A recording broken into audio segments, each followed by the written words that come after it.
उधर उत्तरकाशी में लोगों की मुश्किलें कम होने का नाम नहीं ले रही है। यमुनोत्री हाईवे 20 दिनों से बंद पड़ा है। यमुनोत्री हाईवे बंद और सिलाई बैंड स्याना चट्टी, राना चट्टी, हनुमान चट्टी के पास में बंद है, जिससे परेशानियां बढ़ी हुई हैं लोगों की। उम्मीद जताई जा रही है कि अब 13 सितंबर तक हाईवे को खोला जा सकता है। हाईवे बंद होने से लोगों को भारी दिक्कतों का सामना करना पड़ रहा है।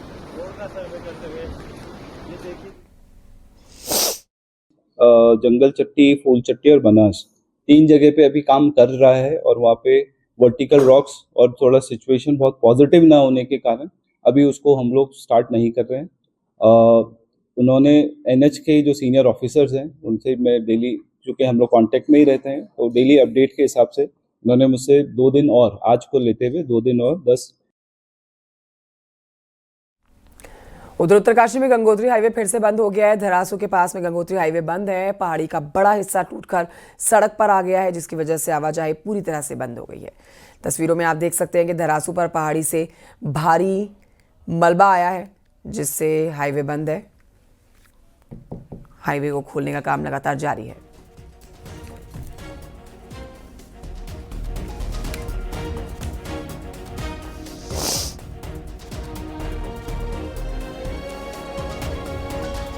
तो ये तस्वीरें आप देख रहे हैं, यहाँ लगातार जिस तरह से पहाड़ टूटकर नीचे आ रहे हैं, यातायात बाधित हो रहा है, खासतौर पर नेशनल हाईवेज जिन्हें नुकसान पहुंच रहा है और जितने भी लोग यहाँ से आवाजाही करते हैं उन्हें परेशानियों का सामना करना पड़ रहा है।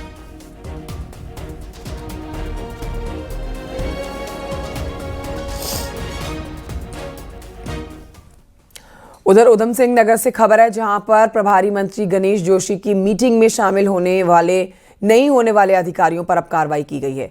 गैर मौजूद रहे अफसरों का 1 दिन का वेतन काटने का निर्देश दिया गया है। गणेश जोशी 2 दिन के उधम सिंह नगर के दौरे पर थे। इस दौरान उन्होंने कलेक्ट्रेट में मीटिंग की। जिला पूर्ति अधिकारी विनोद चंद तिवारी का 1 दिन का वेतन काटा गया है। साथ ही कहा है कि लापरवाही बरतने वालों पर कार्रवाई की जाएगी।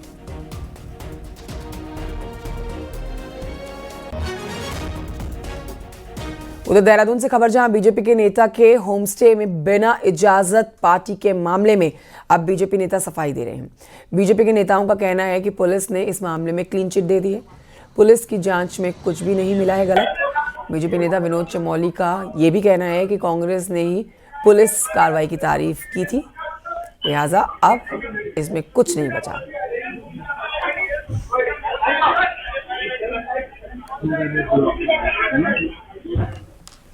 बाद में पुलिस ने जो फाइंडिंग्स वहाँ की रही हैं, उन्होंने कहा वहाँ पर कोई आपत्तिजनक कोई ऐसा काम नहीं पाया गया कि जो अपराध की श्रेणी में आता हो, तो उन्होंने वो स्पष्ट किया है। तो हमें ये मानना चाहिए कि पार्टी वहाँ हो सकता हो रही होगी, लेकिन पुलिस ने अपना काम किया और काम के बाद पुलिस ने स्पष्ट भी कर दिया कि वहाँ पर कोई आपत्तिजनक कार्य नहीं हुआ है, तो विषय वहीं समाप्त हो जाना चाहिए। सांसद अनिल बलूनी के प्रयास से गढ़वाल को मिनी स्टेडियम का तोहफा मिला है। मिनी स्टेडियम गढ़वाल को मिला है, बड़े तोहफे से ये कम नहीं है। अनिल बलूनी की मांग पर मिनी स्टेडियम के लिए खेल मंत्रालय ने अपनी स्वीकृति दे दी है। न्यूज़ 18 से बातचीत में उन्होंने इसका जिक्र किया।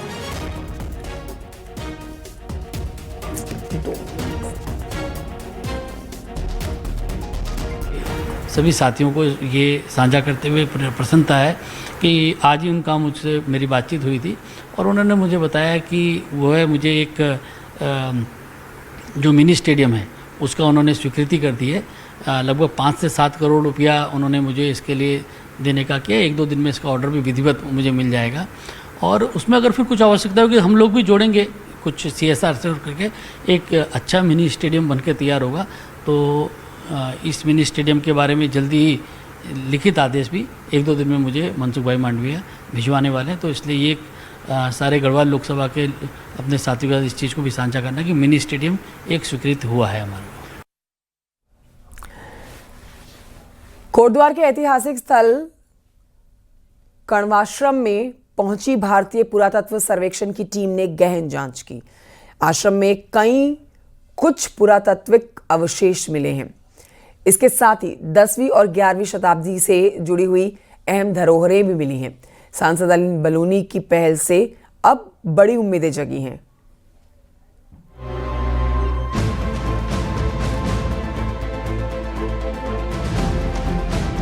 देवभूमि का ऐतिहासिक और पौराणिक कण्वाश्रम को जल्द ही राष्ट्रीय स्तर पर पहचान मिल सकती है। गढ़वाल सांसद अनिल बलूनी ने इसका जिम्मा उठाया। सांसद के प्रयास से भारतीय पुरातत्व सर्वेक्षण की 5 सदस्यीय टीम ने अपने आश्रम पहुंची और उसके आसपास के इलाके का सर्वेक्षण किया। इस दौरान कण्वाश्रम मंदिर में रखे पत्थरों पर बनी प्राचीन संरचनाओं को भी टीम ने देखा, जो 10वीं और 11वीं शताब्दी से संबंधित बताई जा रही हैं। टीम ने बताया कि इस शिला के अवशेष और मंदिर की शिल्पकला इस इलाके के समृद्ध इतिहास और संस्कृति को दर्शाते हैं। सभी लिए गए नमूनों का वैज्ञानिक परीक्षण कराया जाएगा। एक्सप्लोरेशन किया है, उसमें ये देखने की कोशिश की कि भाई क्या यहाँ पर सांस्कृतिक विरासत रही होगी, कल्चरल सीक्वेंस क्या रहा होगा, यहाँ का पुरातात्विक अवशेष जैसे पॉटरी वगैरह कुछ मिले हुए थे, वही हमने देखे थे। उसको लेके जा रहे हैं, फिर उसको थोड़ा स्टडी करा जाएगा, फिर उस आधार पे देखेंगे कि ये कितने साल पुराने हो सकते हैं। इस तरह से आज बड़ी ये प्रसन्नता की बात है कि एएसआई की टीम वहाँ एक प्राथमिक सर्वे करके आई है और मुझको लगता है कि आने वाले समय में ये और कई स्तर पे और भी किया जाएगा। उन्होंने उस स्थल को देखा और आने वाले समय पर अगर जरूरत पड़ेगी तो कहीं खुदाई करने की तो उसको भी आगे करेंगे। हम चाहते हैं कि कण्वाश्रम को एक बार जो हमारे जितने भी पुरातत्व विभाग हैं, उसके जो एक्सपर्ट हैं, वो सब इसकी जाँच कर लें और एक बार डॉक्यूमेंटेशन हो जाए अच्छे तरीके से। और जब ये पूरा काम हमारा हो जाएगा, इसके बाद इसमें एक जो हमको इसमें स्मारक बनाने की तैयारी करनी है और इसको पूरे विश्व के मानचित्र में लाने की तैयारी करनी है, उसको हम आगे बढ़ाएंगे। कण्वाश्रम का इतिहास जितना पुराना है उससे ज्यादा पौराणिक भी है। माना जाता है कि कण्व ऋषि ने मालिनी नदी के तट पर कण्वाश्रम की स्थापना की थी। उन्होंने ऋग्वेद के 8वें मंडल के अधिकतर मंत्रों की रचना की थी। उन्होंने एक स्मृति की भी रचना की थी जिसे कण्व स्मृति कहा जाता है। कण्व ऋषि ने सोमयज्ञ जैसे महत्वपूर्ण यज्ञों का भी संगठन किया था। माना जाता है कि कण्व आश्रम में हस्तिनापुर के शासक दुष्यंत और शकुंतला का विवाह हुआ था और इसी आश्रम में दुष्यंत शकुंतला के पुत्र भरत का जन्म हुआ, जो आगे चलकर एक चक्रवर्ती सम्राट बने और उनके ही नाम पर इस देश का नाम भारत पड़ा था। इसी आश्रम का जिक्र महाकवि कालिदास ने अपनी रचना अभिज्ञान शाकुंतलम में भी किया है। निश्चित रूप से कण्वाश्रम का ऐतिहासिक और पौराणिक रूप से महत्वपूर्ण है। सांसद अनिल बलूनी के प्रयास से कण्वाश्रम को राष्ट्रीय स्तर पर पहचान दिलाने की दिशा में ये सर्वे करना एक बड़ा कदम है।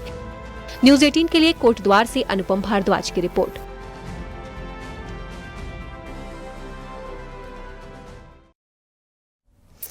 और आइए बढ़ते हैं आगे, आपको बताते हैं प्रदेश में सहकारिता के नाम पर सबसे बड़ा घोटाला हुआ है, जिसमें LUCC यानी कि Loni urban multi state credit thrift cooperative society पर दर्ज मामले में अब भी अधर में लटके हुए हैं। राज्य सरकार ने जांच CBI को सौंपने की सिफारिश तो कर दी, लेकिन केंद्र से अनुमति न मिलने के चलते अभी तक जांच शुरू नहीं हो पाई है।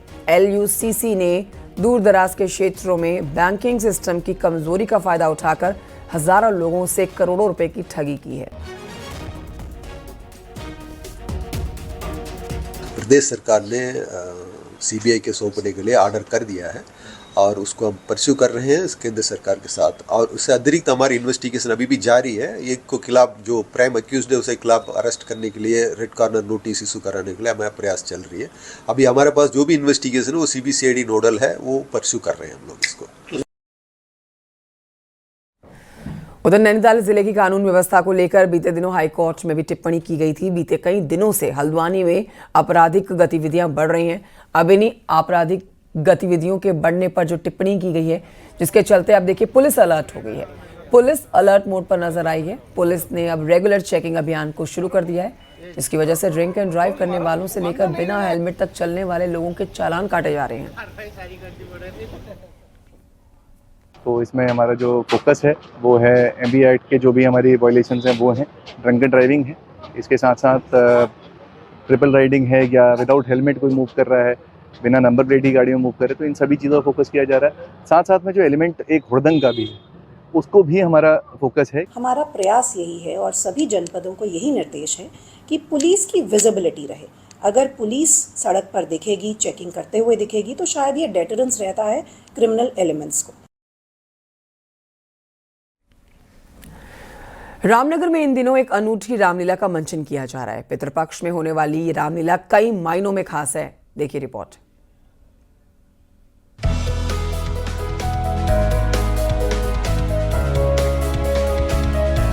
रामनगर की ये रामलीला लोगों के बीच खासा प्रचलित है।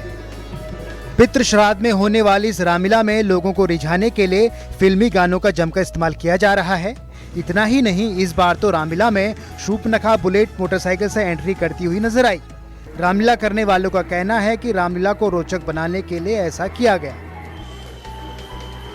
हमारी रामलीला बड़ी सरल भाषा में, क्योंकि जो आज की अब आप देख रहे हैं टीवी पर इतने ऐसे प्रोग्राम दिखाए जा रहे हैं, तो पब्लिक को रिझाने के लिए हम लोग जो हमारे यहाँ राधेश्याम, चौपाई, बिहाग, राग बिहाग वगैरह सब है, सरल भाषा में हमारे यहाँ इसका मंचन किया जाता है। इस रामलीला में काम कर रहे कलाकार खुद को भी गौरवान्वित महसूस करते हैं। यहाँ महिला पात्रों का अभिनय भी पुरुष ही करते हैं।